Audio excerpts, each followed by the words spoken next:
Syeda Raun, demonstran dari mahasiswa Fakultas Pertanian Universitas Syah Kuala, melakukan aksi di Gedung Dewan Perwakilan Rakyat atau DPR Aceh. Mereka turun ke jalan guna mendesak pemerintah Aceh untuk menstabilkan harga pangan akibat imbas dari kenaikan harga bahan bakar minyak atau BBM. Berdasarkan pantauan pada saat melakukan demo, mahasiswa sempat mendesak untuk masuk ke dalam gedung DPRA. Namun tidak ada akses sehingga mereka memblokade Jalan Tengku Daud Ber-E.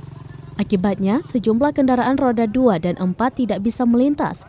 Bahkan 2 bus Transkutaraja juga tidak diberikan jalan. Namun aksi ini tidak berlangsung lama. Setelah itu para demonstran pulang dan mengancam akan kembali dengan membawa massa lebih banyak lagi.